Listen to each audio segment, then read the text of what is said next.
Voici une RTX 5090 Founders Edition, et nous allons tester quelque chose de vraiment spécial. Ce GPU est capable de faire quelque chose qu'aucun autre GPU, aucun autre matériel n'a jamais réussi à faire sur Terre. Côté montage vidéo, il est équipé de décodeurs très performants et j'ai une version préliminaire du logiciel DaVinci Resolve. Voyons voir ce qu'il permet concrètement en montage vidéo. Cette partie de la vidéo vous est présentée par l'Asus ProArt PX13, l'ordinateur portable 2 en 1 ultime pour les créateurs, équipé d'un processeur AMD Ryzen 9A et d'une carte graphique Nvidia RTX 4070. Le PX13 est l'un des ordinateurs portables 13 pouces les plus compacts et les plus puissants du marché.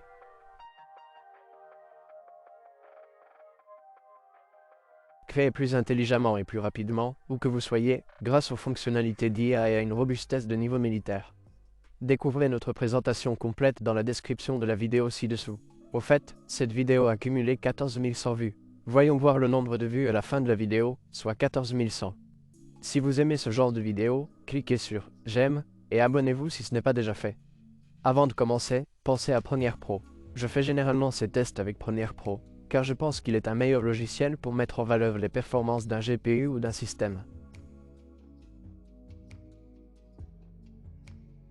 Plus efficace, mais moins performant, car il est plus petit et, souvent, les performances de lecture du codec sont inférieures à la réalité, si vous voyez ce que je veux dire. Cette RTX 5090 est équipée de décodeurs très spéciaux et peut enfin prendre en charge des codecs vraiment intéressants. Par exemple, le H2264 10 422.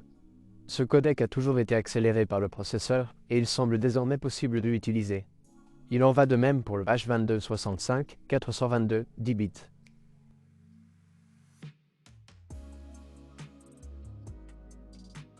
Je n'ai jamais réussi à le faire sur un GPU, mais regardons ça maintenant. Au fait, si je vais dans le gestionnaire des tâches, ce qui est intéressant, c'est qu'on peut voir tous ces décodeurs. J'ai les décodeurs 1 et 2 ouverts ici, donc on peut voir lequel est utilisé. Et si je descends dans le menu, on voit les encodeurs 1, 2 et 3. Il y a donc 3 encodeurs, décodeurs seconds. Fantastique. Alors, commençons. J'ai aussi un peu de correction colorimétrique. Ce n'est vraiment pas comme montrer mes compétences en étalonnage. C'est juste pour mettre le GPU en avant. Et si vous regardez l'onglet d'étalonnage, vous verrez les courbes, le lot 1, le lot 2 et la réduction du bruit. La réduction du bruit est souvent très lourde sur DaVinci Resolve et consomme beaucoup de ressources.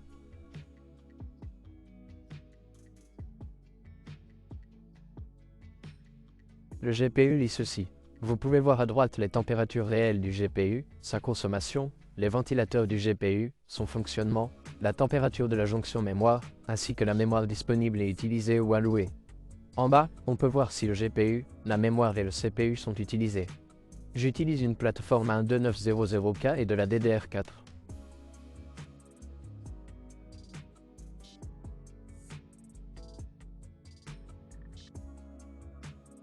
La carte mère X2 Strix Z690 est probablement l'une des meilleures cartes mères DDR4 pour les Intel 12, 13 et 14 pouces.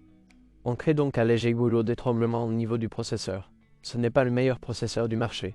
J'utilise 64 Go de mémoire DDR4 Kingston Fury Beast RGB 3600 MHz. J'utilise un Arctic Liquid Freezer 3, comme vous pouvez le voir ici, dans une position étrange. Nous utilisons un Samsung 980 Pro 1 Teraoctet comme système d'exploitation principal. Nous avons également une alimentation BI qui est de 1200 watts. Si vous souhaitez les consulter, les liens sont dans la description ci-dessous. Commençons par 30 images par seconde. Il s'agit donc de 4 Kelvin, 30 images par seconde, 422 10 bits. Comme vous pouvez le constater, le GPU est actif.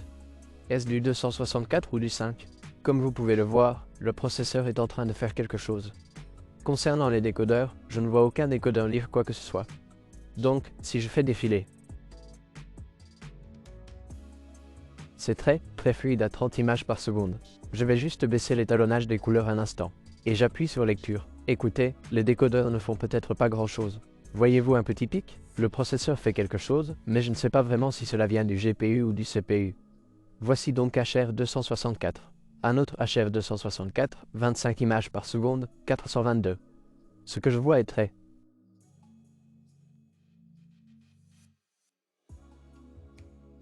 lecture instantanée en appuyant sur lecture. Le défilement est également excellent. Et comme vous pouvez le voir, à 25 images par seconde, la lecture est en cours. Mais curieusement, à 30 images par seconde, il essaie de transférer le tout sur un processeur. Et je ne sais pas pourquoi. N'oubliez pas que j'ai désactivé l'IGPU sur le processeur pour forcer tout type de codec accéléré matériellement sur le processeur graphique.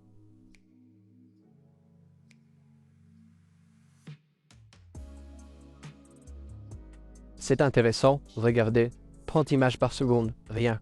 Et maintenant, quand on passe à 25, on voit comment les deux décodeurs fonctionnent. Pourquoi? Je ne sais pas vraiment. Et ceci, donc ce sera probablement sur le processeur.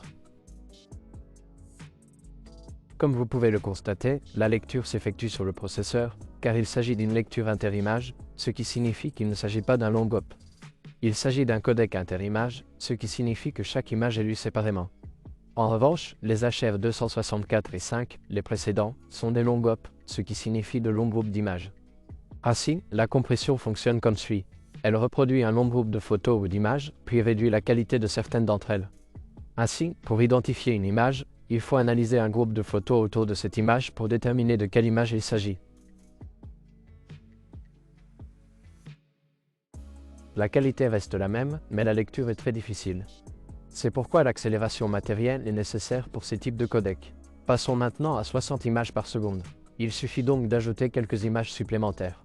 Voici donc du 428 bits, super fluide, et comme vous pouvez le voir, nous le lisons sur les décodeurs du GPU. Lecture sans problème, instantanée, et en 422 bits. Et je crois que c'est la HR 264. Oui, voyons voir.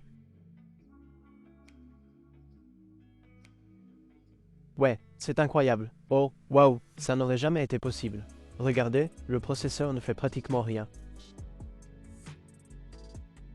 Oh mon Dieu, ça va être une accélération énorme pour certains de ces codecs, car on filme en HR 264 10 bits 422. Mais maintenant, on peut obtenir une accélération matérielle sur une timeline comme celle-là. Mais attendez une seconde, 30 images, ce n'était pas le cas. Cela semble très fluide. 422, HR 264. Voyons s'il passe à HR 265. Oh, désolé, au décodeur quand on passe à 25 images par seconde. Oui, c'est vrai. Oh, mais regarde, le son est très bas. Peut-être parce qu'ils sont utilisés à quelque chose?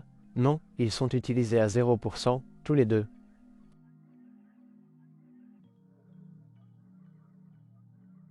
Alors pourquoi 30 images par seconde ne sont-elles pas accélérées sur le GPU?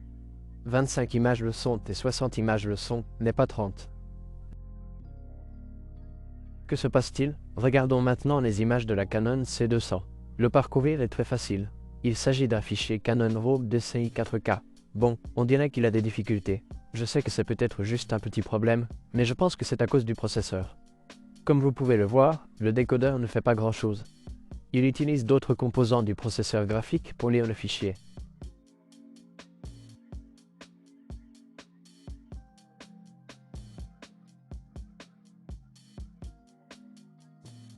Ce codec n'était auparavant pris en charge que sur les moteurs multimédia Intel iGPU ou GPU dédiés.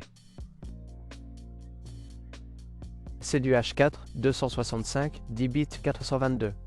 Regardons ça. Si j'appuie sur lecture, sur ces décodeurs, on voit une montagne bleue s'élever. C'est une sacrée bonne nouvelle. Oh oui, bébé, regardez ça.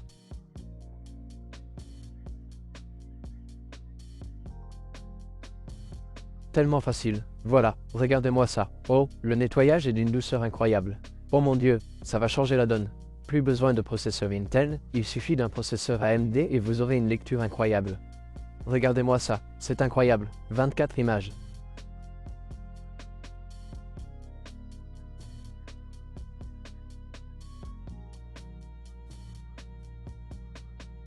« 24 images. Oui, 24 images, c'est environ 5% d'utilisation. Et en nettoyant, ça passe à environ 20 à 30%. Ok, Redro, je ne pense pas que ça va décoder, mais c'est super fluide. C'est extrêmement léger. Ça sollicite un peu plus le CPU, mais le GPU assure une partie du rendu.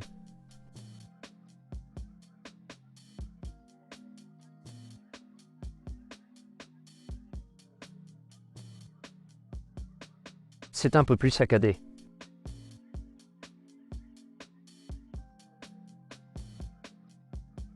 Ouais, regarde ça, le processeur a un peu de mal avec ça. 6 kilooctets de données brutes. Oh mon dieu, c'est comme si de rien n'était. C'est comme un couteau chaud dans du beurre. Accélération CPU. Le GPU en fait une partie, mais il n'est pas accéléré par les décodeurs. 6 kilooctets bruts. Le problème vient également du processeur et non du GPU. Le jeu n'est pas directement lu sur le GPU. Canon R5 8K.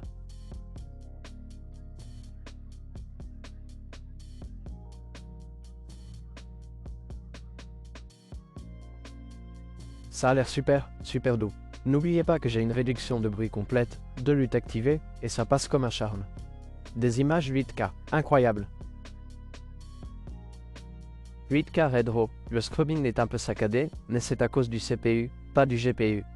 Quand vous appuyez sur lecture, regardez, notre processeur tourne à 100 images par seconde. Ça a l'air plutôt intéressant. J'ai aussi ce rendu final, et c'est là que se trouvent les deux clips et tout ce que vous venez de voir sur la timeline. La première partie bleue correspond à l'étalonnage, et la partie jaune à l'absence d'étalonnage.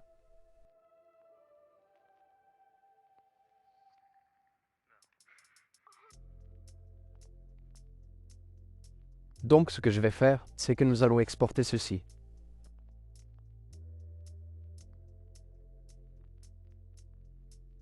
Vers 4K 2.6 pour MP4. Ok, je vais ajouter une file d'attente de rendu. Je vais donc appuyer sur Rendu tout, puis lancer ceci et voir ce qui se passe. Je vais installer l'encodeur 1, puis l'encodeur 2 et l'encodeur 3 pour voir les trois en action. Waouh, 400 watts à l'exportation. Des gribouillis Yankee, et pour l'instant, environ 14 gigaoctets sur les 32 gigaoctets utilisés. Max, ça fait 17,5 gigaoctets. Regardez ça, le GPU est utilisé à 100%. Il fait presque tout. Le CPU est un peu occupé, avec 10 à 20% d'utilisation. La RAM est évidemment un peu utilisée aussi, mais 99% du travail est fait sur le GPU, qui applique tous ses effets de rasterisation et essaie de calculer toute la réduction du bruit pendant l'encodage du décor avec 3 des encodeurs. Ok, 14,1. Ok, laissez-moi rafraîchir. C'était il y a 15 minutes. 19,8. Ça fait 144.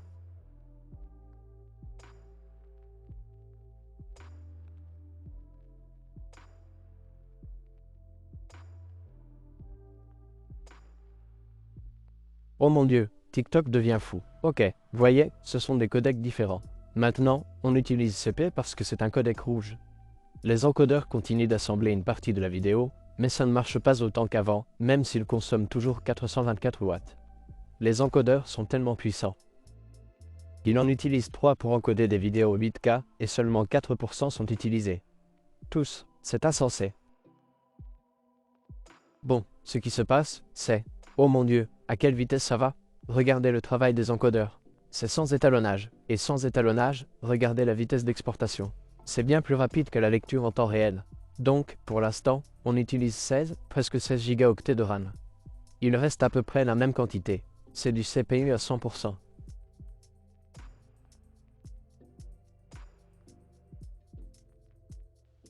Mais regardez quand même, l'encodage est beaucoup plus sollicité avec les images rouges sans étalonnage qu'avant. Oh, il avait planté plus tôt. En fait, comme vous pouvez le voir, sans étalonnage, le GPU consomme moins. C'est donc fait maintenant. Il y a quelques points à noter. La consommation maximale était de 432 watts, ce qui n'est pas beaucoup plus élevé que la 4090.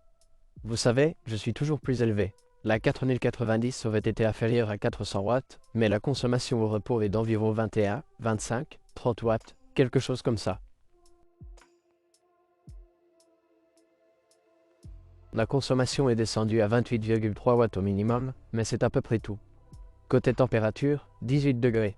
Qu'avons-nous vu ici? On a vu de l'encodage, etc. Oh mon dieu, il l'a fait en 9 minutes et 6 secondes. C'est une chronologie de 20 minutes. Il y a toutes sortes de codecs.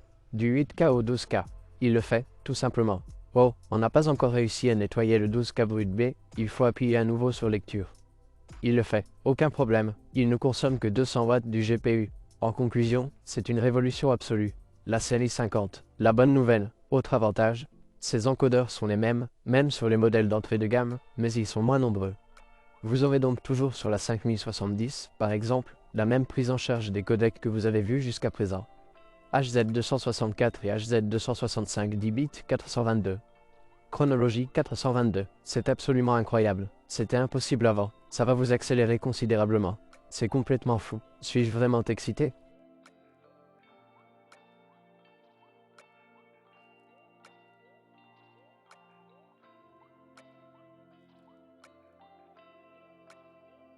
D'autres choses? Absolument. Je trouve que c'est un achat absolument incroyable, avec un GPU incroyable et un design magnifique. Si vous voulez savoir à quel point il est performant dans d'autres applications, allez voir mon avis sur la chaîne. Merci de vos likes et abonnez-vous si ce n'est pas encore fait. Et je répondrai toujours à les messages d'1 minute si vous avez besoin de me contacter dans les 24 heures. Découvrez les meilleurs guides de montage au meilleur rapport qualité-prix dans la description de la vidéo ci-dessous, qui sera bientôt mise à jour. Peut-être que vous les trouverez au moment où vous regarderez cette vidéo. Et je te verrai bientôt. Ok, au revoir.